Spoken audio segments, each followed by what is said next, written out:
Do you want a fully customized wedding invitation suite? Well, we have a great place for you to go. It's called Minted. It has independent artists from around the world where you can get custom designs. You can get a whole suite from save the dates to your thank you notes. And you can get free address printing.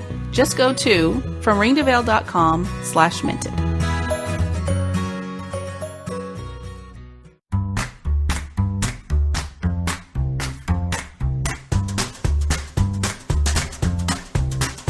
I'm Shannon. And I'm Kim. And you are listening to From Ring to Veil, a wedding planning podcast, where we share tips and information to help you plan the wedding of your dreams. Without all the stress.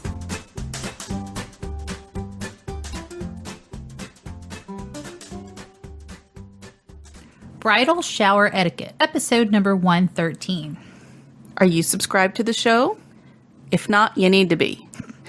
Subscribe to From Ring to Veil anywhere you listen to podcasts. If you don't know how, let us know. We'll help you through it. It's usually really easy. There's usually just a subscribe button right there on the page, From Ring to Veil page on, let's say, iTunes or Stitcher or Google Play. And you can push subscribe, and that just makes it show up as soon as there is a show.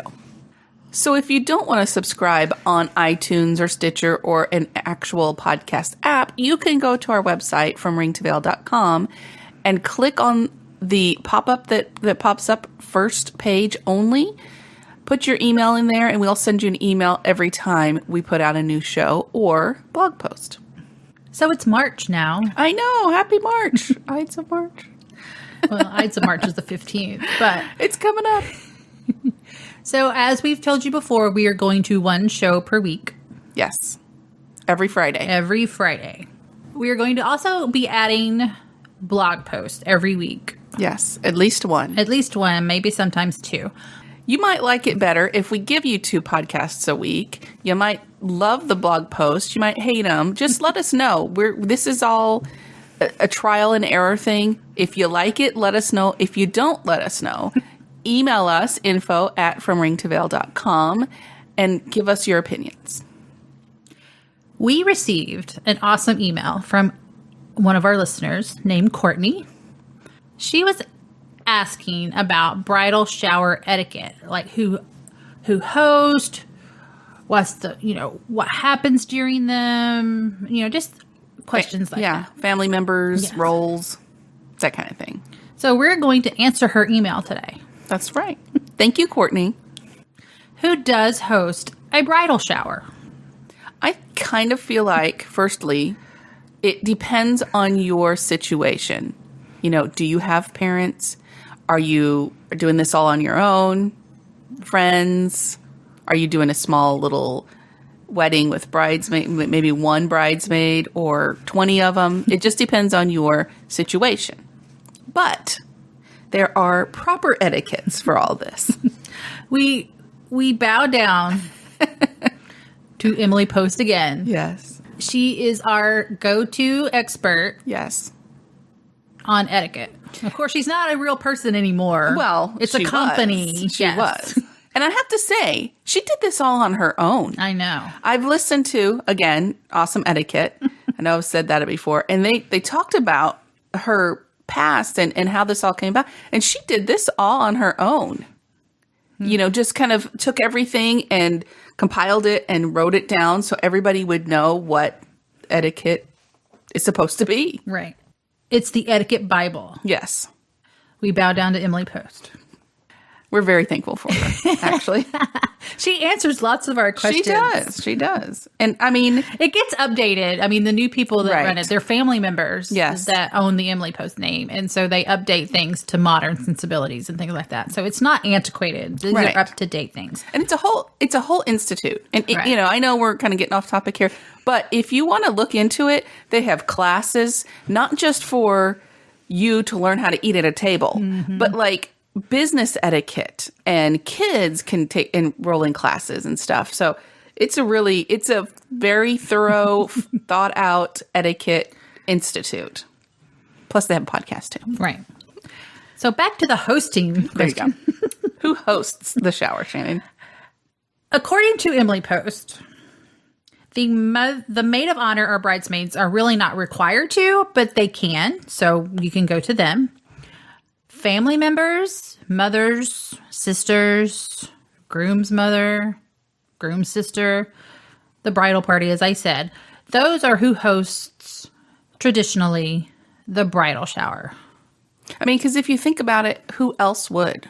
Right. Well, you're not going to throw your own. That's kind of... Right. Look down upon. Right. So you don't want to host your own. Hopefully you have family members. That's right. Grandmothers can host if you want. And again, so I'm thinking, if you are estranged from your family and your new family are really your friends, they could host it too. Right. Like, if that's if you have really good friends, I'm sure they're in your bridal party. Right. So they can host the bridal shower. So here's another question.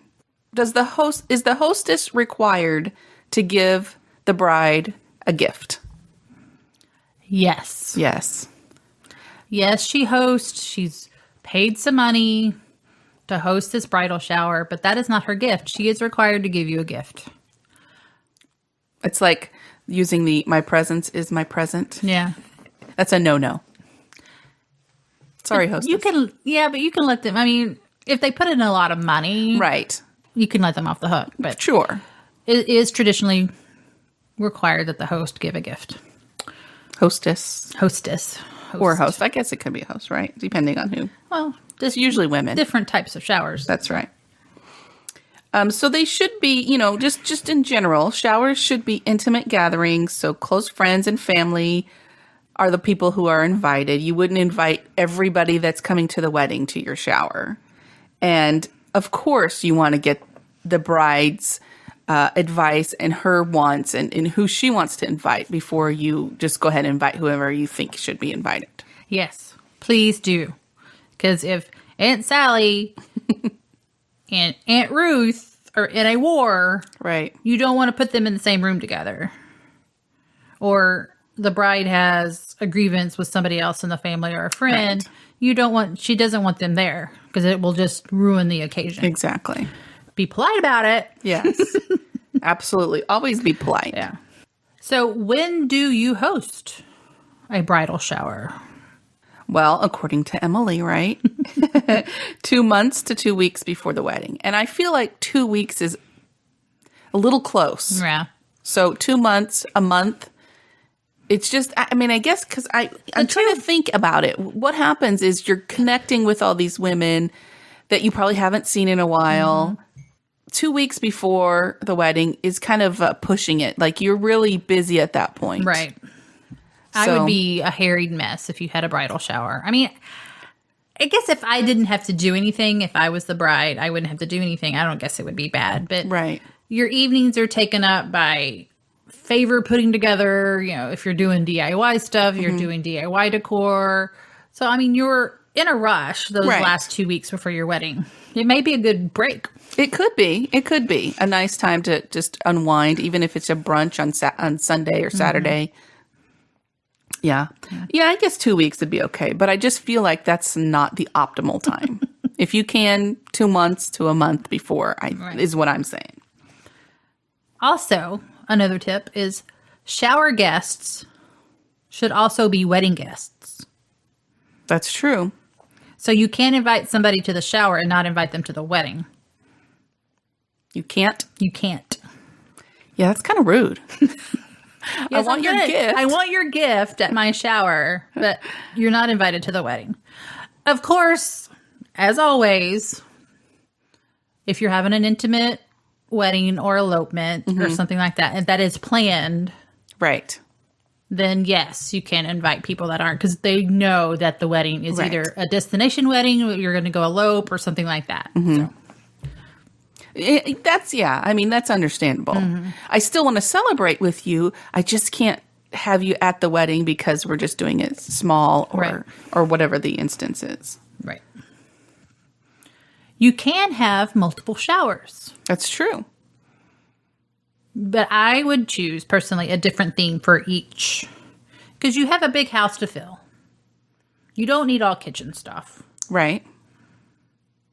So have a personal shower. Well, you know, typically the bridal shower is something that, especially when your friends get together, it's like lingerie and that kind of stuff that the gifts are usually. Well, it depends because, I mean, you can have, like I said, a personal shower. You can have a household shower, which means that you get household gifts. Have a shower, have a party. Have everybody donate to charity under your name. Especially if you don't need it. If you don't need anything, that's a great way to do it. You can have a party, and it can be groom and, groomsmen. Couple. And couple. It could be a couple shower. And just be like a party. But you give charity gifts in your name to whoever. Like I said, a couple shower. This could be a barbecue shower. Like you want to outfit your patio in the back? Hey, have a barbecue shower. Wouldn't guys be interested in that? Yeah. Everybody pitch in to get you a nice grill. How nice would that have been starting out? And also, if you want it themed, that you need like luggage and stuff, do a travel honeymoon theme one. Mm-hmm. That way you get lingerie too and travel stuff. And of course, you can register for stuff and ask for these kind of things. But those are just a few of ideas that you can do for showers. I like couple showers because that way you don't get all the silly games, because I personally don't like the silly games. Well, some of them are fun. I mean, I enjoy some And I don't of it. like to wear the bow hat, where you go wherever. No. Or the bow bouquet. That's another show. We'll talk about that. I'm cynical this morning, if you hadn't heard. So. Also, if you have multiple showers, it's better to invite different people for each of these showers. Like, for instance, if you're having a personal shower, you're probably not going to invite Grandma. all the people that you don't want seeing all your lingerie. Mm-hmm. That would be a friend's shower. Yeah, like close close girlfriend's shower. Mm-hmm. Turn that into a bachelorette party. Yeah, you can. You can, definitely. Yeah. It doesn't have to be all lingerie either. That's true. That's true. It could be other things. Wink, wink. Use your imagination. Wink, wink. Okay, so here's a little information for the guests. If you invite the same person to a couple of different showers, especially if you're having more than one, they don't have to bring a gift for everyone. They've already given you a gift. That's right. They don't need to spend more money on you. Just invite them for their fun and their personality and because you want them there. Okay. So this is a little timeline thing. Gifts are usually opened after the food is served. It's usually almost the final thing that you do. Kind of like a birthday party, right? Right. Same kind of deal. And it is also required that you do open your gifts at the shower. I know sometimes you want to keep them and open them at home, but it's just think. If you gave somebody something, you want to see them open it and love it and, oh, thank you. Ooh and ah over it and hold it up. Like, if it's lingerie, you don't have to pass them around because it's a tradition to pass things around. Right. But lingerie and stuff like that, other unmentionables, you don't have to. You don't have to show them. They'll know what it is by the look of your eyes when you open the package. Okay, this one's not going around. And you close the lid real quick. It is all right to put the registry information on the invite. And if it's a personal or lingerie shower, it's a necessity. Right. Because you have your sizes on there. So they'll know what to buy you and what size to buy you. And like you were saying, depending on the type of shower it is, you may or may not want to play party games. I enjoy a good card game. Yeah. Or... Well, I mean, if it's a couple shower, okay, and you're doing maybe like a barbecue shower, you can do outdoor games. Yeah, Definitely. Cornhole. Yeah. Which is popular at weddings now. Bocce ball. Badminton. Have stuff set up in the backyard and y'all can have fun. Yeah. I just don't like the cheesy... It's like a baby shower when you go to a baby shower and you have to look at the diaper and... Yeah. No. Yeah, that's kind of gross. I escape during those and go do something else. I sit by the food table. Go take a nap. Just kidding. I sit by the food table and start cleaning up. Okay. Anyway. So, Courtney, I hope we answered some of your questions or all of your questions. And if we didn't, might we suggest you check out Emily Post because she is like we said, the queen of etiquette there. And if you guys have any other questions about that, let us know. We are happy to answer these. So happy. I do have to say Emily, not Emily Post, but Emily left us an awesome review on iTunes. Woo-hoo! So thank you so much for that. It just makes us feel loved. We appreciate that. And if any of you want to leave a rating or review, we would love, love, love that. And we'd give you a shout out too. Yes, we would. Or you could, just even if you just give us a star rating, we're fine with that too. Although we don't know who does that. No. If you give us a star rating, you don't get a shout out. Sorry. We appreciate that, though. If you would like to support us, please check out our Patreon page at fromringtoveil.com/give. Remember, you can reach us anytime by emailing info@fromringtoveil.com. Until next time, no stress, no worries, keep calm, and listen on. Thank you for listening to our podcast. You can find us on Facebook, From Ring to Veil, on Twitter, @From Ring to Veil, and on our website, fromringtoveil.com. Music provided by bensound.com.